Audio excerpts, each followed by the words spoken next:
የኢትዮጵያ ሀገራዊ ምክክር ጉባኤ የብዙዎችን ትኩረት ስቧል። ለኢትዮጵያውያን የወደፊት ዕጣ ፈንታና አቅጣጫ ምን ይዞ ይመጣል?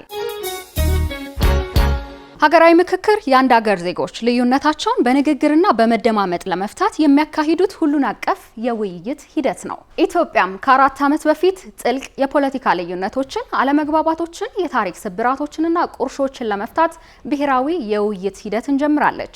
በዚህም ከሀገሪቱ ከተለያዩ አካባቢዎች እንዲሁም ከዲያስፖራው ማህበረሰብም ጭምር በተለያዩ ምዕራፎች ዋናውን ሀገራዊ የምክክር ጉባኤ ማካሄድ የሚያስችሉ አሳታፊና አካታች የአጀንዳ ማሰባሰብና ተሳታፊ ልየታ ስራዎች ተሰርተዋል። በቅርቡም በምክክሩ ትኩረት የሚደረግባቸው አጀንዳዎች ተለይተው ይፋ ተደርገዋል።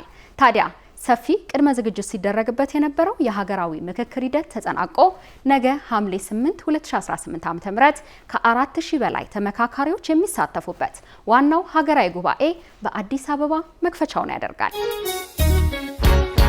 8 አጀንዳዎች ተለይተዋል። በዋናነት የመጀመሪያው የሀገር ግንባታ ነው። በሀገር ግንባታ ስር የተካተቱ ንዑሳን ጉዳዮች ምንድናቸው የሚለውን ስንመለከት የመጀመሪያው ማንነትና የሀገር ባለቤትነት ጉዳዮች ናቸው። ሌላኛው ታሪክና ማንነት። በሶስተኛ ደረጃ የተቀመጠው የጋራ ሀገራዊ ማንነትና እሴቶች ወይም እሴቶችን የሚመለከቱ ጉዳዮች ናቸው። በሶስተኛ ደረጃ ሀገር ግንባታና ብዝሃነት አስተዳደር ጉዳዮች ናቸው። ሌላኛው የቋንቋ ጉዳዮች ናቸው። በተጨማሪም ደግሞ የባህል ታሪክና ቅርስ ጥበቃ ጉዳዮች እንዲሁም ሌሎችም በርካታ ጉዳዮችን ያካተተ ነው። አጀንዳ 2 የመንግስት አደረጃጀትና ቅርጽ እንዲሁም የፖለቲካ ስርዓት፣ የፖለቲካ ውክልናና የምርጫ ስርዓት ላይ ያተኮረ ነው። የመንግስት አደረጃጀትና ቅርጽ፣ የመንግስት አደረጃጀት አስተዳደር ስርዓት አይነት። ሌላኛው በሶስተኛ ደረጃ የተቀመጠው የራስ እድልን በራስ የመወሰን መብት፣ የብሔር ብሔረሰቦች ትርጓሜ፣ የፌዴራል መንግስትና የክልል መንግስታት መሪዎች የስልጣን ዘመን፣ የፌዴራልና የክልል መንግስታት ግንኙነት፣ የስልጣን ክፍፍል፣ የፌዴራልና የክልል መንግስት የፊስካል ፌዴራሊዝም፣ የሀብት ክፍፍል፣ የክልል አስተዳደርና ወሰኖች፣ የአዳዲስ ክልሎች አመሰራረት፣ የክልል አስተዳደራዊ ወሰኖች፣ የህግ አውጪው አካል ወይም ፓርላማ አወቃቀርና ሚና፣ ህገ መንግስትን የመተርጎም ስልጣን፣ የህገ መንግስት ማሻሻያ ስርዓት፣ የፖለቲካ ውክልናና የምርጫ ስርዓት ጉዳዮች፣ የሀገሪቱ የምርጫ ስርዓት፣ የመድብለ ፓርቲ ስርዓት፣ የፖለቲካ ፓርቲዎች አደረጃጀት፣ የመንግስትና የገዢ ፓርቲ ሚና መለያየት፣ የምርጫ ክልሎች አወቃቀር፣ የፖለቲካ ፓርቲዎች የመንግስት ሀብት አጠቃቀም በአጀንዳ 2 ስር የተካተቱ ንዑሳን ጉዳዮች ናቸው። በሶስተኛ አጀንዳነት የፌዴራል ከተሞች አዲስ አበባና ድሬዳዋ ላይ የተመለከተ ጉዳይ ተካቷል። የመጀመሪያው የአዲስ አበባ ጉዳይ፣ በሁለተኛነት የተቀመጠው የአዲስ አበባ ህጋዊ አቋም፣ አዲስ አበባ ከኦሮሚያ ክልል ጋር ያለው ግንኙነት፣ የአዲስ አበባ ከተማ የበጀት ድርሻ ጉዳይ፣ የፌዴራል ዋና ከተማ ጉዳይ፣ የአዲስ አበባ ፖሊስና ፍርድ ቤት ጉዳይ፣ የአዲስ አበባ ወሰንና የቦታ ስያሜዎች፣ የአዲስ አበባ የስራ ቋንቋ፣ የአዲስ አበባ ታሪካዊ ቅርሶች አካታችነት ጉዳይ፣ የድሬዳዋ ጉዳይ፣ የድሬዳዋ ህጋዊ አቋም፣ የድሬዳዋ የወደፊት አስተዳደራዊ ሁኔታ፣ የህዝቦቿ ውክልናና ከኦሮሚያና ሶማሌ ክልል ጋር ያላት ግንኙነት፣ በስተመጨረሻ የተቀመጠው ደግሞ በድሬዳዋ በፌዴራል መንግስት ውክልና ድሬዳዋ በፌዴሬሽን ምክር ቤት የሚኖራት ውክልና ጉዳይ ላይ ትኩረቱን አድርጓል። አራተኛ አጀንዳ ደግሞ የሃይማኖት ጉዳዮች፣ ታሪካዊ ቅሬታዎችና እርቅን የሚመለከቱ ጉዳዮች ናቸው። በሴኩላሪዝምና በሃይማኖት ነጻነት መካከል ጤናማ ሚዛንን መጠበቅ የመጀመሪያው ነው።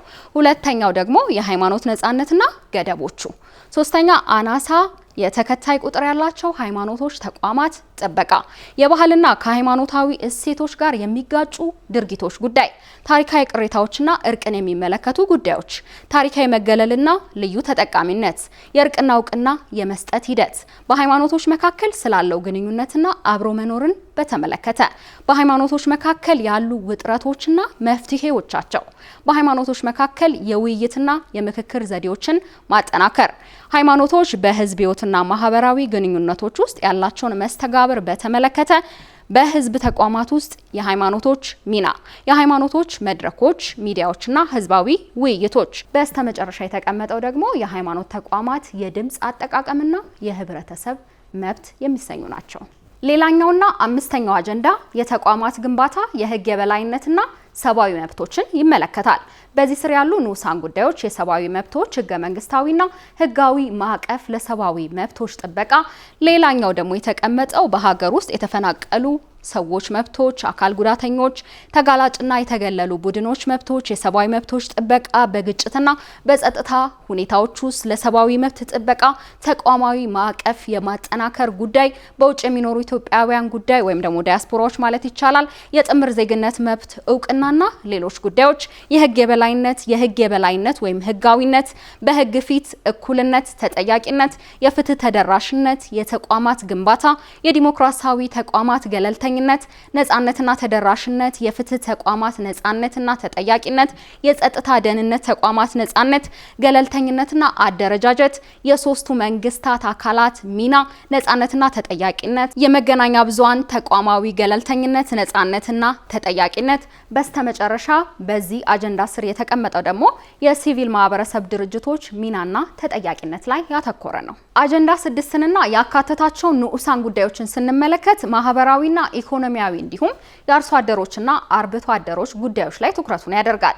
በስሩም ማህበራዊና ኢኮኖሚያዊ ጉዳዮች፣ የሴቶች ጉዳይና ተያይዘው የቀረቡ ጥያቄዎች፣ የሀብት አስተዳደርና ፍትሃዊ የሀብት ክፍፍል፣ የመሬት ይዞታና ባለቤትነት፣ የህዝብ ቆጠራ፣ ውክልናና አካታች አስተዳደር፣ የማህበራዊ አገልግሎት፣ ጤና፣ ትምህርት፣ የኑሮ ደረጃ፣ የሰራተኞች መብቶችና ፍትሃዊ የስራ ሁኔታ፣ ዘላቂ ልማትና የአካባቢ ጥበቃ፣ የተፈጥሮ ሀብት መብቶችና ጥቅምን መጋራት፣ አካታች ኢኮኖሚ፣ ኢንቨስትመንትና ምርታማነት፣ ማህበራዊ ደህንነትና የስራ እድል፣ የአርሶ አደሮችና አርብቶ አደሮች ጉዳይ፣ የአርብቶ አደሮችና አርሶ አደሮች ተሳትፎና እኩልነትና እንዲሁም ተጠቃሚነትን የማሳደግ ጉዳይ፣ የግብርና ግብዓቶች ወቅታዊ ፍትሃዊ ተደራሽነትን በተመለከተ የህገ መንግስቱ አንቀጽ 40 ንዑስ አንቀጽ 5 እና አንቀጽ 41 ንዑስ አንቀጽ 8 ላይ የሚጠቀሰውን ዘላን የሚለውን ስያሜ ማስተካከል፣ ነፃ የገበያ እድልና የገበያ ትስስር መፍጠር፣ የአርሶ አደርና አርብቶ አደር ማህበረሰቦች የጋራ መልማትና ኢኮኖሚያዊ ድጋፍ፣ የአርብቶ አደሮች የኑሮ ዘይቤያቸውን ያማከለ የልማት ፖሊሲን በንዑሳን ጉዳዮች ላይ አካቷል። በሰባተኛ አጀንዳነት የተለየው ሙስናና መልካም አስተዳደርን ይመለከታል።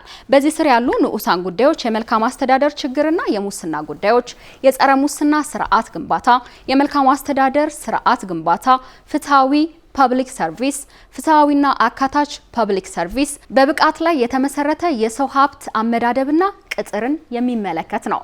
ስምንተኛው የሀገራዊ ጉባኤው አጀንዳ የሰላም ግንባታን ይመለከታል። በዚህም ስር የተካተቱ ንዑሳን ጉዳዮች የግጭት መንስኤዎችና አፈታት መንገዶች፣ ግጭቶችንና መሳሪያ ያነሱ አካላትን በሚመለከት ጉዳይ፣ የዘላቂ ሰላም መሰረቶች፣ ባህላዊ የግጭት አፈታት ዘዴዎች እውቅናን ማጠናከርና ዘመናዊ ውህደት፣ ባህላዊ እውቅናና ህጋዊ ማዕቀፍ፣ የእርቅና ይቅርታ ጉዳይ፣ የተኩስ አቁምና የሰላም ስምምነቶች፣ የሽግግር ፍትህ፣ የሃይማኖት ተቋማት ሚና በሰላም ግንባታ ሂደት ውስጥ። ኢትዮጵያ የራሷን የፖለቲካ የታሪክና የማንነት ጥያቄዎች በአንድ ጠረጴዛ ላይ አምጥታ ትመክራለች። ይህ ጉባኤ ምን ይዞ ይመጣ ይሆን? በኢትዮጵያስ ቀጣይ ጣፋንታ ላይ ምን አሻራ ያኖር ይሆን? መልሱ በሚቀጥሉ ቀናት በጉባኤው በሚካሄዱ ውይይቶች ይወሰናል። ታዲያ ይህ ሀገራዊ ጉባኤ የተሳካ እንዲሆን ሁሉም ዜጋ በንቃትና በአብሮነት ስሜት ሊሰራ ይገባል መልእክታችን ነው። መልካምና የተሳካ ሀገራዊ ጉባኤ ለኢትዮጵያ ይሁን።